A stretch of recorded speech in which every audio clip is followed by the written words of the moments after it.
Secretary मंत्री जी के दायरा में प्रवेश कर जा रहे हैं, मंत्री जी सेक्रेटरी के दायरा में प्रवेश कर जा रहे हैं, तो विवाद तो होगा ही होगा। आप बहुत अच्छा काम करेंगे तो इसका मतलब क्या हो गया कि किसी की एंट्री को आप बंद कर दीजिएगा सचिवालय में जाने से।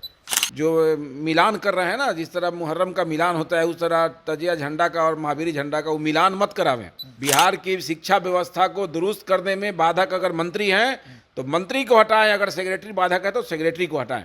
नमस्कार, आप लाइव स्ट्रीट देख रहे हैं। मैं हूं आपके साथ रोहित वर्मा। बिहार में एक बवाल फिर से देखने को मिल रहा है। एक तरफ बिहार के शिक्षा मंत्री प्रोफेसर चंद्रशेखर हैं, तो दूसरी तरफ कड़क आईएएस ऑफिसर के नाम से प्रचलित के पाठक। दोनों के बीच विवाद इतना बढ़ गया कि अब शिक्षा विभाग में शिक्षा मंत्री के आपात सचिव की एंट्री बंद हो गई।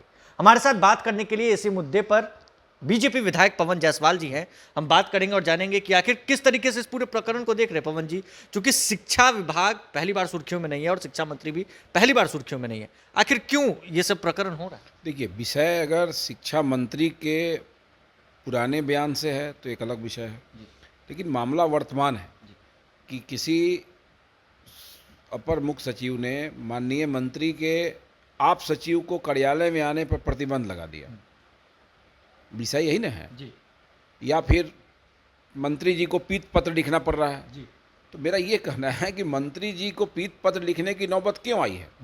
इसलिए आई है कि सरकार में जो क्रियाकलाप है, सरकार का जो अधिकारियों का क्रियाकलाप है या मंत्रीगण का क्रियाकलाप है, दोनों में कोई तालमेल नहीं है। कोई लक्ष्य के हिसाब से काम यहाँ नहीं हो रहा है। यहाँ जिसको जो मन में आ रहा है अपने मन से काम कर रहा है। मंत्री जी का दायरा क्या है, सेक्रेटरी का दायरा क्या है, दोनों को अपना अपना दायरा मालूम है, लेकिन सेक्रेटरी मंत्री जी के दायरा में प्रवेश कर जा रहे हैं, मंत्री जी सेक्रेटरी के दायरा में प्रवेश कर जा रहे हैं, तो विवाद तो होगा ही होगा। इसके बावजूद किसी भी परिस्थिति में अपर मुख्य सचिव को यह अधिकार नहीं है कि वो मंत्री के जो आप सचिव होंगे उसके एंट्री को बंद कर दें सचिवालय में। वो तो किसी आम आदमी के एंट्री को बंद नहीं कर सकते हैं, किसी गांव के मल्लिक का एंट्री बंद नहीं कर सकते हैं, वो तो मंत्री का आप सचिव है। ये ब्यूरोक्रेसी है। ऐसे ब्यूरोक्रेसी पर नीतीश कुमार की सरकार में लगाम लगना कभी भी संभव नहीं है। ये काफ़ी दुखद है। इस प्रकार का आदेश जारी होना मतलब कि लोकतंत्र पर सीधा प्रहार है। ऐसे चीज़ों को कभी बढ़ावा देने की जरूरत नहीं है। मैं मानता हूँ के पाठक जब से बने हैं, आप सचिव सेक्रेटरी बने हैं, अपर मुख्य सचिव शिक्षा विभाग में, ये चाहते हैं बदलाव हो जाए। बहुत अच्छा काम कर रहे हैं, आप करते रहिए, कोई दिक्कत नहीं है। लेकिन जो संचिका मंत्री तक जानी चाहिए, मंत्री तक जानी चाहिए। जहाँ मंत्री के परामर्श की जरूरत है, परामर्श होना चाहिए। आप बहुत अच्छा काम करेंगे तो इसका मतलब क्या हो गया कि किसी की एंट्री को आप बंद कर दीजिएगा सचिवालय में जाने से? अच्छा काम का मतलब ये थोड़े हो गया कि बाकी सारे लोग देश में बेईमान हो गए। ये नीतीश कुमार जी को ऐसे मामले में ये बैठा के ताल मिल करा के जो मिलान कर रहे हैं ना, जिस तरह मुहर्रम का मिलान होता है उस तरह तजिया झंडा का और महावीरी झंडा का वो मिलान मत करावें। बिहार की शिक्षा व्यवस्था को दुरुस्त करने में बाधक अगर मंत्री हैं तो मंत्री को हटाएं, अगर सेक्रेटरी बाधक है तो सेक्रेटरी को हटाएं। कड़ा एक्शन लें, मिलान मत करिए। नौटंकी जो हो रहा है ना बिहार में, सारे शिक्षा विभाग के लोग हतप्रभ हैं। सेक्रेटरी कुछ बोल रहे हैं, मंत्री कुछ बोल रहे हैं। दुर्भाग्य है इस सरकार का। ऐसे शिक्षा व्यवस्था लगता है सुधरेगा बिहार? नहीं, शिक्षा व्यवस्था में सुधार तब ना होगा जब ऊपर लेवल पर तालमेल होगा। अगर ऊपर में लड़ाई होगा तो नीचे लेवल पर क्या हो जाएगा? नीचा तो और चौपट हो जाएगा।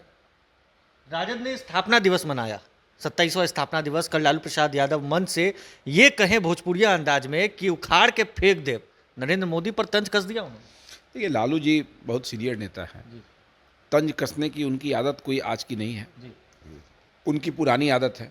अगर वो तंज कसे हैं तो इस पर हम लोग क्या कहेंगे? उनका तो आदत है। टीवी में अगर हम लोग एक तरफ कोई सिनेमा चले, एक तरफ लालू जी का कोई इंटरव्यू आता है, तो हम लोग सिनेमा को छोड़ के पहले लालू जी के इंटरव्यू को देखते हैं।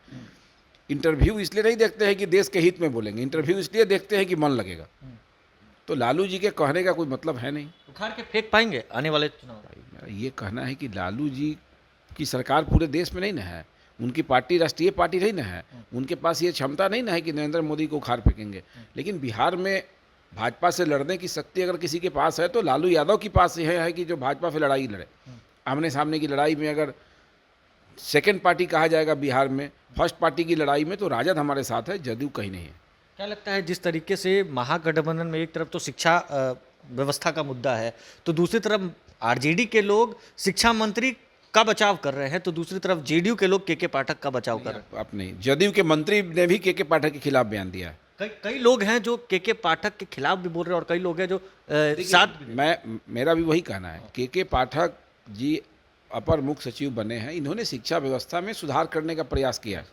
क्योंकि हम लोग भी कई विद्यालयों के अध्यक्ष होते हैं हाई स्कूल का, हम इसकी सराहना करते हैं, लेकिन इसका मतलब ये नहीं है कि आप अच्छा काम करेंगे तो दूसरे को बाईपास आप कर देंगे।